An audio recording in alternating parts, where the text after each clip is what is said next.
Bismillahirrahmanirrahim. Alhamdulillahi rabbil alamin. Wassalatu wassalamu ala Rasulillah Sayyidina Muhammadin wa ala alihi wa ashabihi ajma'in. Qala rabbi shrah li sadri wa yassir li amri wahlul 'uqdatan min lisani yafqahu qawli. Yang saya muliakan Al-Fadhil Tuan Imam, yang berbahagia pengurusi dan seluruh jaga-jaga masjid, sahabat-sahabat saya ahli jemaah masjid, tuan-tuan, puan-puan yang saya hormati sekalian. Pagi ini insya-Allah saya akan sampaikan beberapa perkara. Saya pecahkan pada 3 entiti. Satu, tentang diri kita. Yang kedua ialah tentang nilai komuniti. Yang ketiga ialah inspirasi.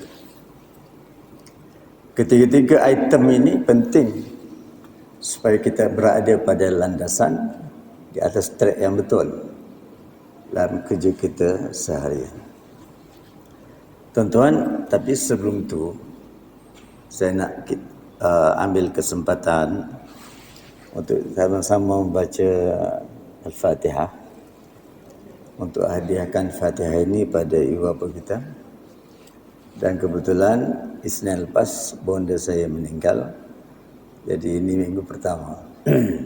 Jadi kita mulakan dengan Al-Fatihah. A'udzubillahi minasyaitonir rajim. Bismillahirrahmanirrahim. Alhamdulillahirabbil alamin. Iyyaka na'budu wa iyyaka nasta'in. Ihdinas siratal mustaqim.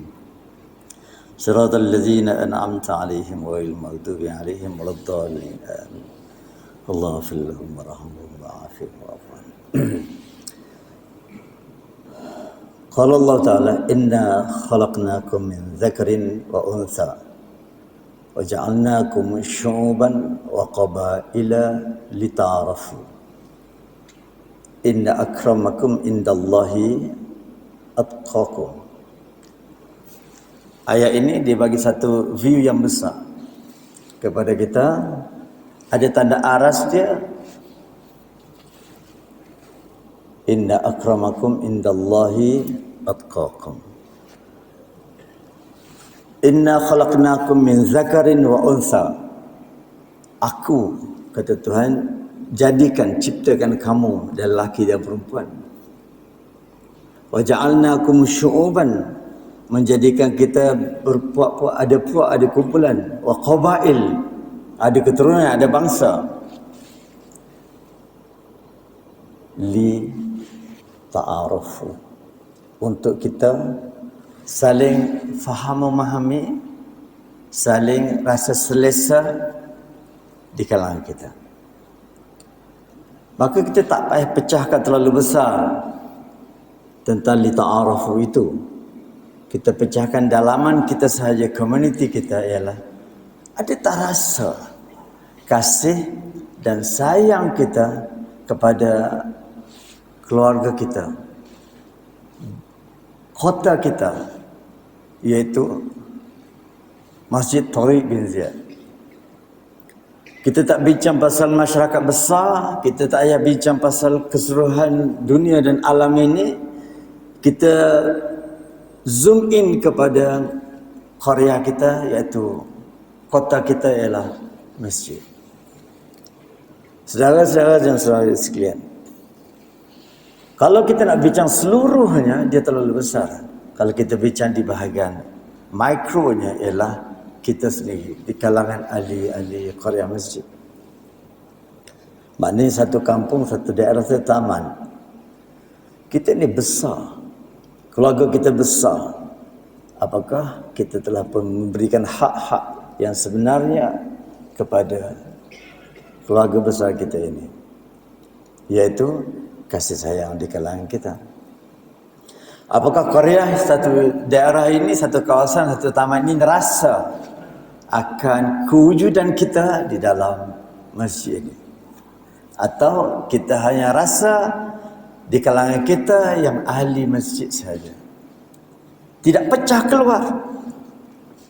Tidak pecah, tidak sampai kasih itu kepada luar mungkin.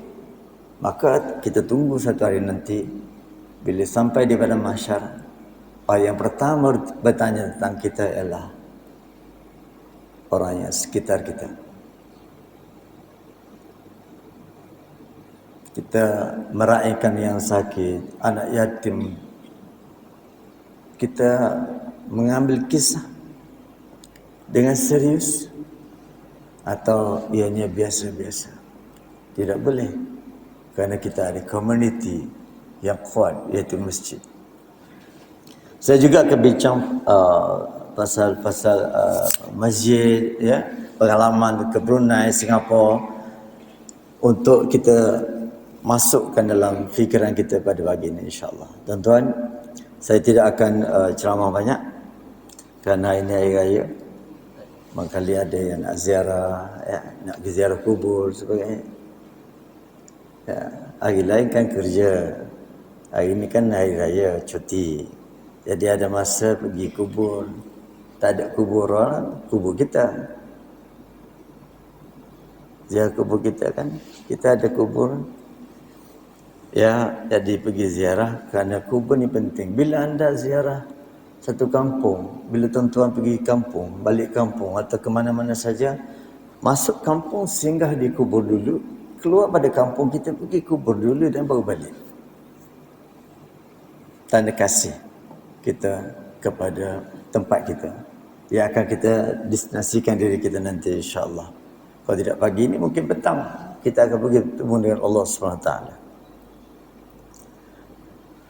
Tuan-tuan yang hormati sekalian, jadi saya pecah kepada tiga. Pertama ialah tentang diri kita. Diri kita dia ada 4 komponen besar yang boleh kita bergerak, yang boleh kita dilihat, yang boleh kita dinilai oleh diri kita dan keluarga kita dan masyarakat, ialah atas komponen 4 perkara ini menjadi kita kuat untuk faham dan menjadikan kita kuat untuk berusaha untuk kita lebih baik dan lebih baik dan lebih baik. Kita ada komponen akal, kemudian kita ada komponen jasad, kemudian kita ada komponen roh, kemudian kita ada komponen emosi yang bergerak di atas muka bumi. Ini ialah jasadnya, fizikalnya. Akan tetapi fizikal ini dikawal urus oleh 2 perkara besar, iaitu akal kita atau emosi kita. Kalau akal kita yang kontrol kita, walaupun kita tidak ustaz, tidak cikgu, tidak alim, tapi dilihat baik. Sebab baik ini bukan milik ustaz, bukan milik tok guru, bukan milik siapa-siapa. Baik ini milik semua orang. Maka sejauh manakah kita mengurus segala kerja buat kita menggunakan fikiran kita yang kuat. Tapi yang selalu didorong oleh emosi ini menjadikan kita dilihat tidak cantik. Oleh siapa? Oleh isteri kita. Oleh siapa? Oleh anak-anak kita. Oleh siapa? Ialah mertua kita dan sebagainya. Simple saja. Walaupun dia ustaz, tapi kalau emosi mengawal dia, maka dia lihat tidak baik. Mungkin depan kita semua baik, tetapi anak-anaknya tidak rasa akan kemanisan dia sebagai seorang ustaz, dia sebagai seorang cikgu, dia sebagai seorang imam, dia sebagai seorang siapa. Kerana apa? Kerana emosinya berbolak-balik. Ya muqallibal qulub, sabit qalbi ala dinik. Wahai hati yang berbolak-balik, bercakap dengan siapa? Mohon dengan siapa? Siapa yang mohon? Allah yang mohon. Ya muqallibal qulub, kata Rasulullah, sabit qalbi ala dinik. Atas agama ini. Agama itu apa? Nilai. Ada ayah yang tak pernah rasa kemanisan sebagai seorang ayah, kerana asyik beremosi sepanjang masa datang masjid sallallahu alaihi wasallam Muhammad. Bagus sangat. Balik rumah, emosi berjaya mengawal peribadinya. Pukul sana, pukul sini, bentak sana, bentak sini, marah sana, marah sini. Yang paling awal harus menikmati kebaikan kita ini adalah family kita sendiri. Dengan kawan kita bercakap, Masya Allah, lembah lembut, sangat baik, sopan santun ya. Balik rumah, na'udzubillah, cakapnya kasar, gayanya kasar, bentak sana, bentak sini. Muka tak pernah senyum, tak pernah manis. Okey. Sehingga anak tidak rasa bahawa dia memiliki seorang ayah yang baik. Kenapa? Kerana peribadi kita, emosi kita, marah saja. Marah saja. Masak lauk sikit tak kena, marah. Okey, letak itu tak kena, cari kunci kereta tak kena, marah. Yang cari kunci, yang hilang kunci, yang letak kunci kita, marah. Sampai anak jadi takut. Ya. Anak saya ada 12. Isteri saya ada 2. Cakap teruslah supaya tuan-tuan tahu saya ada 2 isteri. Dan sekarang ibu tak ada, ibu mertua tak ada. Tak tahulah kalau ada mertua baru akan datang. Harap-harap adalah. Kau macam mana je? Raja Zahran, ambillah peluang masa kita hidup ni yang baik-baik. Baik. Jadi pengalaman kita dalam diri kita di peringkat, saya cakap sekarang ni untuk kapasiti yang usia 60 tahun ke atas ya, 60 tahun ke atas. Area saya lah, saya 61, nak masuk 62. Saya pesan pada sahabat-sahabat saya, area saya ya. Dalam bab diri, kita di usia 60 tahun ni ke bawah, ke bawah lah atau ke atas lah, tak kisah. Kena sentiasa berdialog dengan siapa? Dengan fikiran kita. Kita kena selalu berbual dengan fikiran kita. Apakah cara ini masih lagi sesuai cara kita dalam kehidupan kita, atau kita sudah mula redesign balik fikiran kita untuk urus diri kita ini supaya diri kita semakin hari semakin bagus. Kena dialog. Kerana kubur sedang menanti kita. Kena dialog. Kita kena buat, kita kena jaga, dan kita kena beritahu sendiri tentang diri kita ini apakah kelemahan-kelemahan yang masih belum diuruskan, yang masih boleh ambil peluang untuk kita bantu diri kita. Contoh mudah, kita datang surau, kita datang masjid, makna kita berduduk pada kapasiti yang sangat bagus. Akan tetapi, apakah nilai tambah yang wajar kita lakukan di usia kita? Apa dia? Ialah berhati-hati. Berhati-hati macam mana?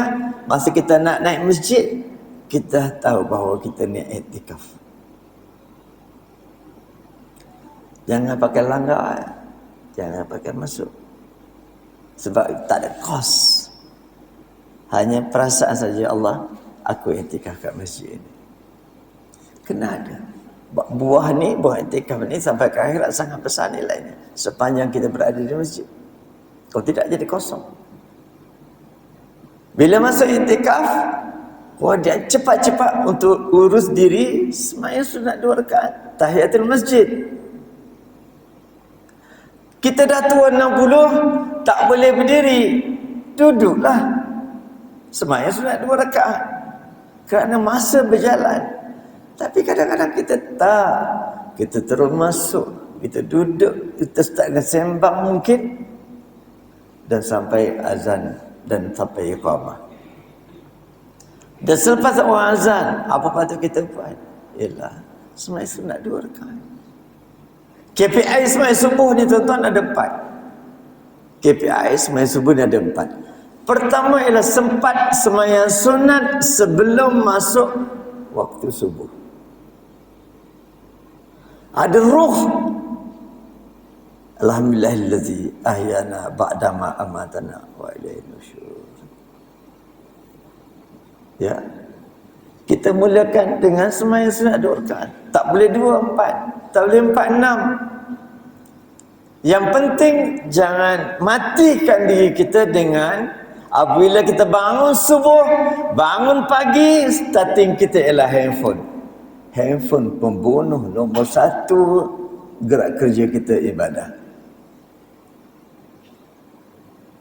Bangun, pegang handphone, nak ambil wuduk tak sempat, baca WhatsApp,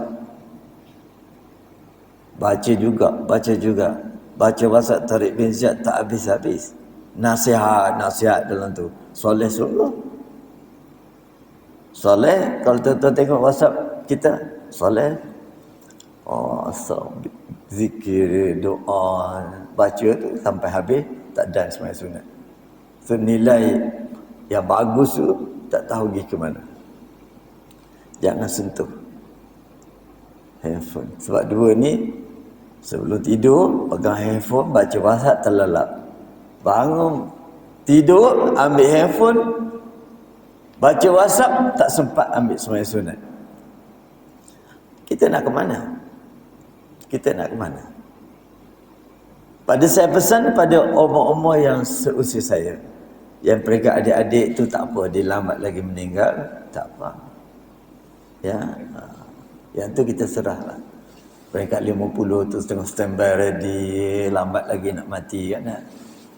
Tuan-tuan, kita orang baik, kita orang masjid, kita orang datang masjid, tapi kita tak buat. Tak buat kerana apa? Terlupa. Ya, kita kena break. Sebab tu kita kena dialog. Kita kena berbual dengan diri kita ini, mana satu yang kita kurang. Kalau kita kurang dalam bab baca Quran, pergilah belajar. Tak boleh biar. Bila soalan tanya nanti di akhirat besok, kita susah nak jawab. Belajar Quran. Tak payah baca Quran yang banyak-banyak. Belajar baca Fatihah dengan betul. Ya. Di sini ada kelas mengaji Quran. Belajar. Belajar bukan nak apa, bukan nak jadi imam, bukan nak apa, sekadar nak jadi dapatkan pahala tambahan. Duduk sekejap, contoh. Kemudian tak pandai baca Quran. Duduk secara tak pandai baca Quran, tak apa. Yang penting ialah keinginan kita itu. Kita pandu jiwa kita ini, pandu fikiran kita ini untuk cari kebaikan saja. Untuk cari kebaikan, apa saja punca cari kebaikan. Untuk diri kita sendiri. Kerana kalau emosi mengawal kita, ada saja reason, ada saja alasan yang menjadikan tak terkawal. Jadi emosi kita mengawal diri kita sepanjang masa, menjadikan kita tidak stabil. Sayang tuan-tuan, kita orang baik, kita orang masjid, kalau kita tak nak belajar, jadi mungkin kita rugilah, insya-Allah. Baik. Jadi sebab itulah perjalanan kita ini mesti ada satu aras yang jelas. Mana satu yang kita rasa lemah, kita perbaiki dan mengakui kelemahan kita. Kerana apa? Itu penting untuk kita muhasabah diri kita dan kita ambil cara bagaimana untuk tingkatkan diri kita ke arah lebih baik. Betul-betul? Baik. Itu satu. Saya tentang diri kita ini. Maknanya kita ni ada kelemahan apa-apa, kita ikhtiar untuk baiki kelemahan kita supaya diri kita sentiasa lebih baik dan lebih baik.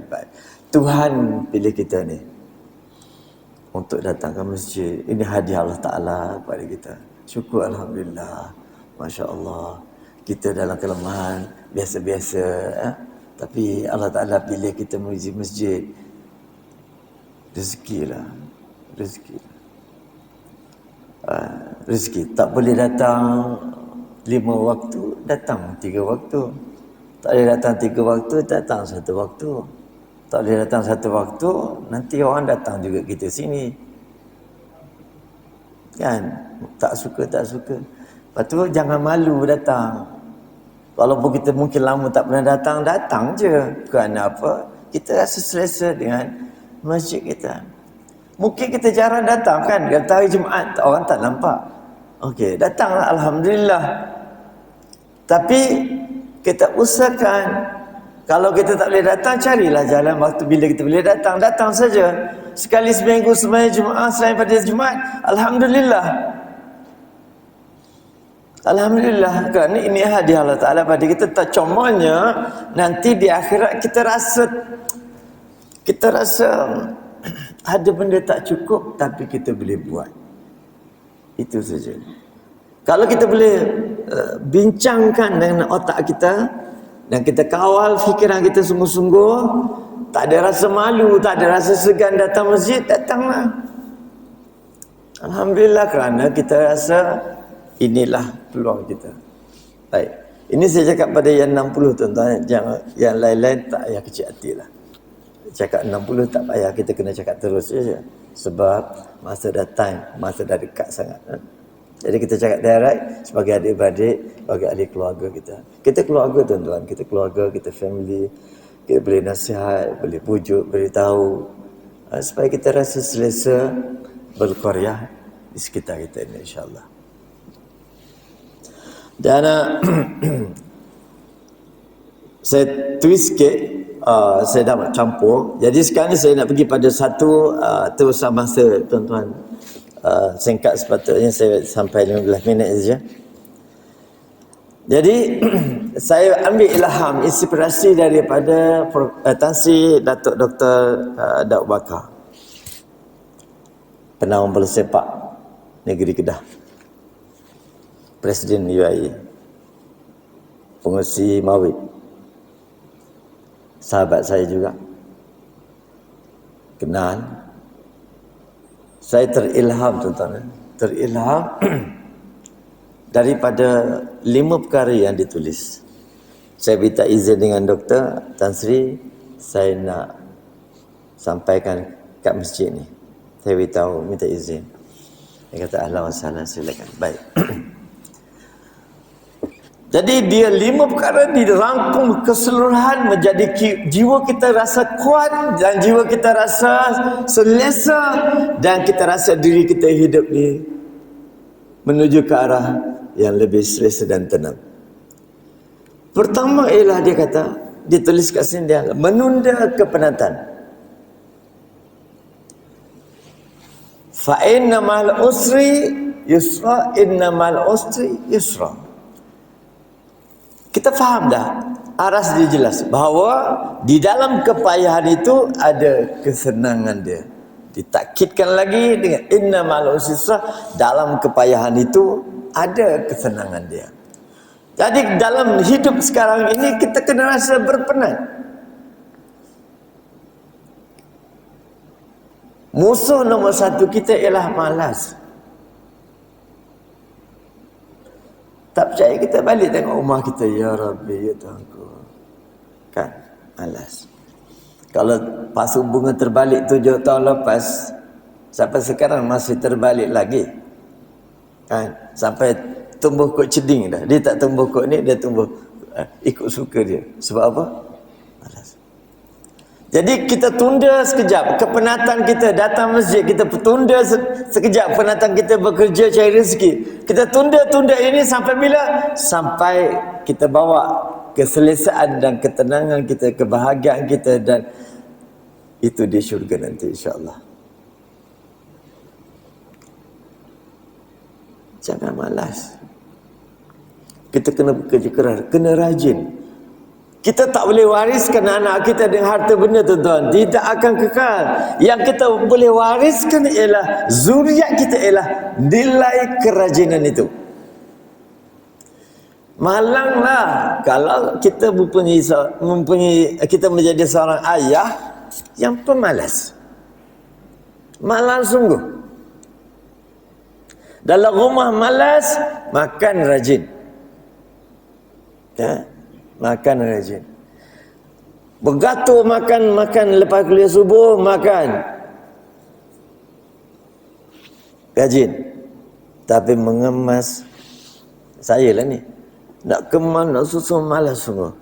Saya ada kawan saya, Allah, saya tengok duk susun gelas cawan gelas, Masya Allah, Allah Ta'ala pilih. Ini ahli-ahli syurga tu yang pakai vest hari Jumaat tu, yang duk belakang, duk masak buat air tu kan. Hari kuliah saja daripada buat tu semualah, termasuk Datuk. Rajin sungguh kan? Yang makan ramai, tapi yang menyiap itu sedikit kan. Sebab tu masuk syurga ni tak ramai. Yang tu masuk syurga dulu lepas dia jatuh kuasa tu.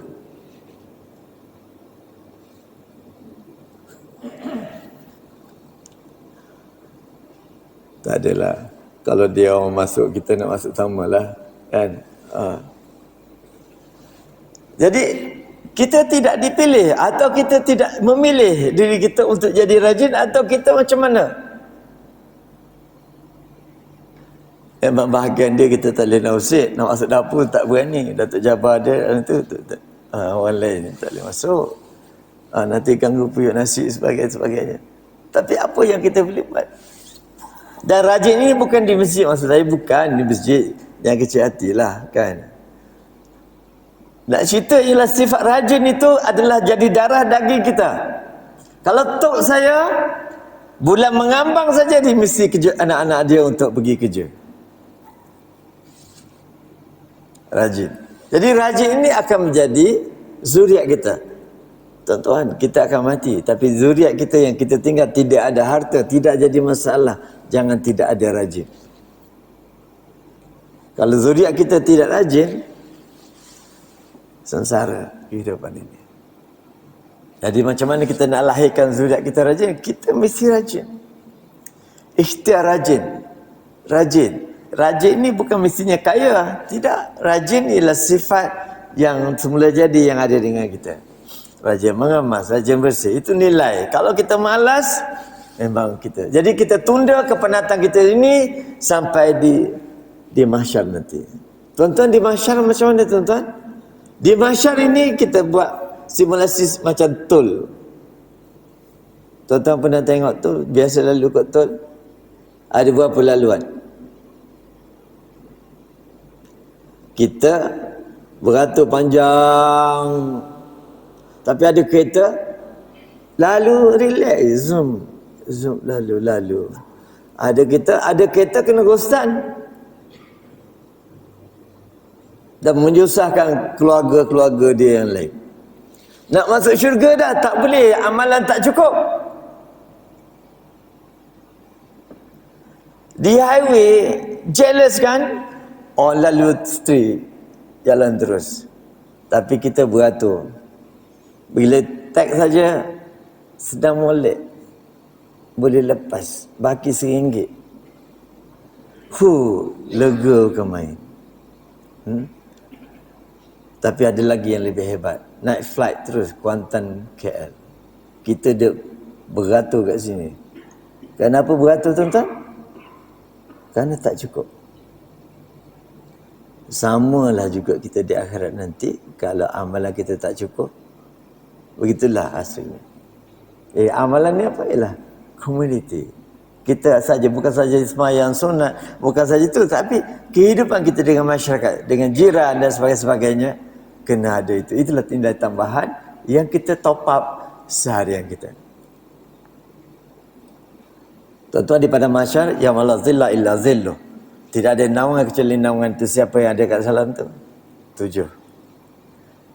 Kita pergi satu-satu majlis, ada PM turun. Ada tak kita tengok orang duduk atas kawasan stage, ada kipas ni kan. Kita nak makan nasi, pegang, nak ambil pinggan polistrin tu pun beratur dah. Bukan ambil nasi lagi, dah beratur kat situ. Kalau dia beratur pula tempat nak ambil nasi, beratur pula bila sampai kat tempat tu orang bagi kita sikit rasa beratur tak pada berpuluh-puluh, apalagi di mahsyar nanti.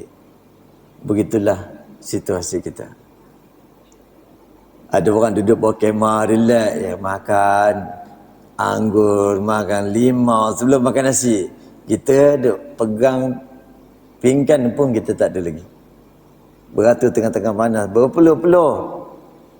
Okey, siapa mereka? Ialah antaranya ialah qalbuhu mu'allaqun bil masjid. Orang yang jiwanya terikat dengan masjid, kecenderungan dia di masjid.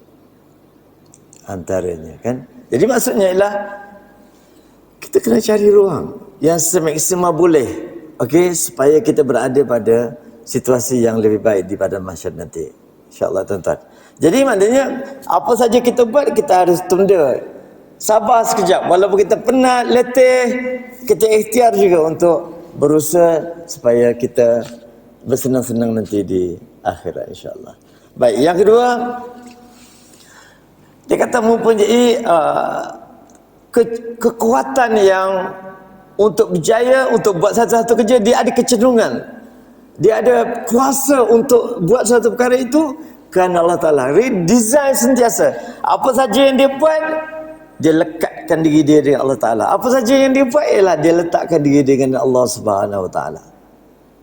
Kita bekerja, kita buat apa saja di masjid, di mana-mana saja kita, ialah kecenderungan kita ialah untuk mendapat keridhaan Allah SWT. Itu memang wallazina jahadu fina lanahdiyannahum sublana. Okey, apabila kita sungguh-sungguh, Allah Taala akan bagi ruang lagi untuk bekerja dan khidmat dengan keinginan kita pada Allah Subhanahu Wa Taala. Itu yang kedua. Saya ringkaskan lagi insya-Allah. Okey, yang ketiga ialah dia kata apa? Doktor kata apa? Sabar.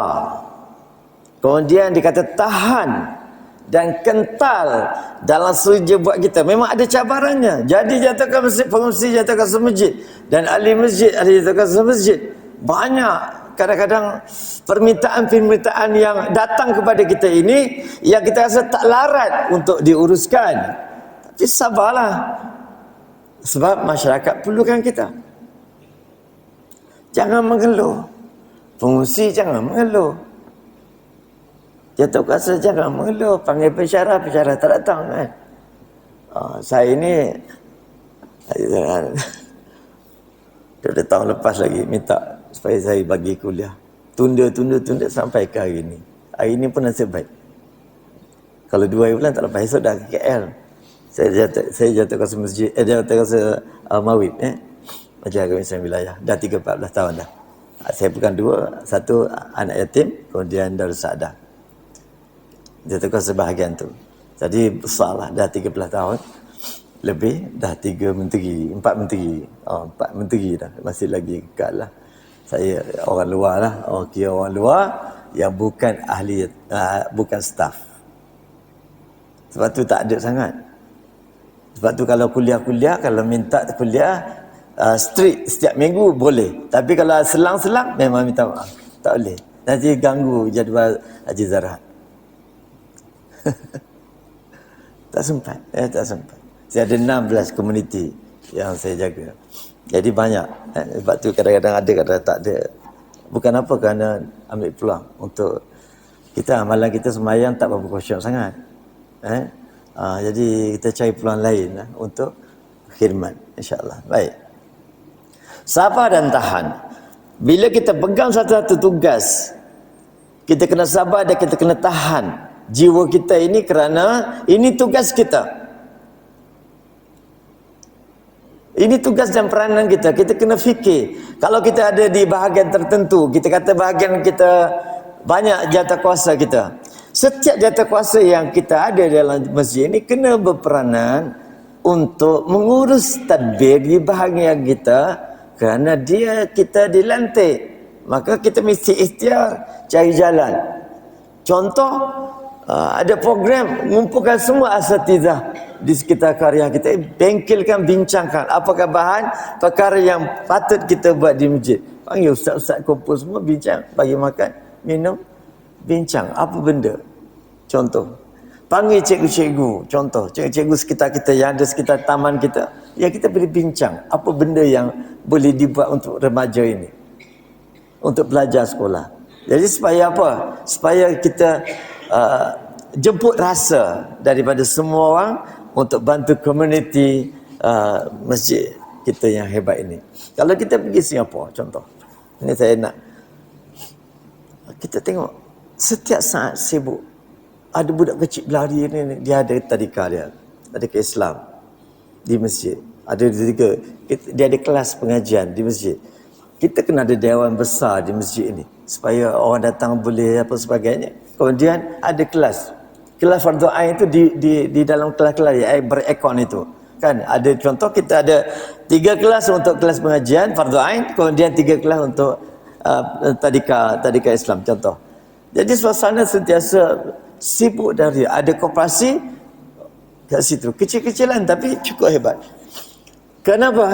Karena itulah yang kita boleh tinggalkan setelah kita tak ada nanti. Inilah peninggalan kita, dia berterusan sampai bila-bila, dan insya-Allah.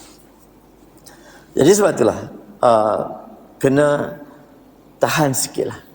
Mungkin orang tak suka, orang kata macam-macam, jatuh kuasa, sabarlah, sabar, masuk syurga awal. So kita kena sabar, and sabar dengan tak buat apa pun lagi sabar namanya, kan. Kalau kita plan apa-apa di masjid, kemudian kalau orang tak suka tu sabarlah, orang nak kata macam-macam tu sabarlah. Sebab kita dah pegang kerja, kita peganglah, adu alaihi bin nawajiz, kata Rasulullah. Pegang gigit tugas itu dengan gigi geraham, bukan gigi taring, gigi geraham. Bukan jadi kuat, cabarannya jadi kuat. Orang marah, orang kata apa, I don't care. Yang penting lillahi ta'ala. Baik. Kemudian yang keempat ialah fokus kepada perkara yang boleh dikawal. Fokus pada perkara yang boleh dikawal. Dalam kehidupan kita ni, kita jangan fokus benda yang kita mampu kawal. Yang mampu kawal apa saja. Apa saja yang kita mampu kawal, kita kena fokus dan teruskan supaya hidup ini ada ending dia yang baik. Ada ending dia yang baik. Jadi sebab itulah kita kena bekerja di kadar kemampuan kita, tapi kita fokus pada kemampuan kita. Yang mampu kita kawal. Contoh, kita mampu kawal apa? Kawal kita ialah kita boleh istiqamah solat di masjid 5 waktu. Kawal dan fokus dan istiqamah dan teruskan, insya-Allah rezeki kita. Maknanya yang kita mampu kawal. Yang tak mampu kawal, nak ada kita nak buat tahajud tiap malam ke, mungkin kita tak mampu kawal. Tapi kita cari yang mampu kita kawal, kita kekalkan dan kita tingkatkan nilai tambahan yang lain, insya-Allah. Okey. Baik, saya rekaskan lagi yang ketiga, yang kelima ialah yang inilah yang saya rasa best sangat bila tengok sahabat-sahabat kita. Ya, kita ambil contoh mudah. Contoh, dia kata perbanyakkan melakukan amal kebajikan. Yang kelima, banyak amal kebajikan, tidak nantikan orang lain, kan. Yang ni kita malu lah sebenarnya, kan. Kita malu, kita datang masjid makan, tapi tengok orang lain lepas makan lap lagi meja, lap lagi kursi, kan. Rasa macam ya Allah, hai. Ini ikhlas lah. Maknanya kita tak boleh buat macam tu. Orang lain boleh, dia pun ada family ke, dia ada anak isteri juga, tapi dia mampu buat. Jadi kita pun sama juga, kita cari ruang yang kita boleh buat. Okey, jadi ruang kita boleh buat. Maknanya apa saja kebajikan, kita kena cari peluang untuk buat. Saya tengok ada orang, saya pergi KL kemarin, saya kata ya Allah, kau bagilah syurga pada hamba ni. Kerja dia bagi makan kucing ya. Ada satu pejabat, kawan saya, dia kata, Ustaz, Pak Cik ni, dia ada satu kotak, dia duduk kat kotak tu. Dia duduk, tapi masih sama dia akan bagi makan kucing. Kucing gelandangan mana-mana tak tahu bagi makan. Kita tengok, oi, tak mampulah, tak mampu. Tapi Allah Ta'ala pilih dia dan dia seronok buat benda tu. Seronok tu yang kita rasa menjadikan dorongan kepada kita semua. Kita tak ada apa, nampak kucing tendang sana tendang sini kan, kadang-kadang lah nanti payah nak syurga tu kan. Oi, binatang-binatang ni datang sebelum jumpa kita kan. So hati-hati sikit lah nak buat perkara yang tak baik. Kalau tak nak jadi jahat, kalau tak nak jadi baik, jangan jadi jahat. Jadi kalau kita tak nak jadi baik, jangan jadi jahat pula. Tak nak bagi makan, tak apa, jangan duduk melakukan kerja-kerja yang begitu kepada binatang-binatang. Sebab dia saksi jelas. Tidak ada lagi timbang tara di sana nanti. Sebab itulah kita kena kuatkan diri kita untuk melakukan kebajikan, insya-Allah. Yang tuan-tuan di mana-mana sajalah. Saya rasa saya tak nak panjang lagi sebab saya tahu tuan-tuan nak raya semua kan. Okey. Jadi minta maaf pada semua atas tentu kata saya. Kita umur 60 ni kita cakap lah. Kita 60. Jadi hari ni inspirasinya untuk 60 tahun ke atas je lah. Yang lain-lain tu tak apa kan. Saya minta maaf banyak-banyak. Terima kasih pada pihak Haji Rahana. Minta maaf banyak-banyak jemput saya. Dan semoga Allah Ta'ala memberkati perjalanan kita semua, insya-Allah. Dan semoga Allah Ta'ala mengampuni dosa kita semua, insya-Allah. Semoga Allah Ta'ala kasih kerana sayang dia pada kita berterusan, walaupun dosa banyak mana sekalipun pada kita, insya-Allah. Aku lihat oleh hazar wassalamualaikum warahmatullahi taala wabarakatuh.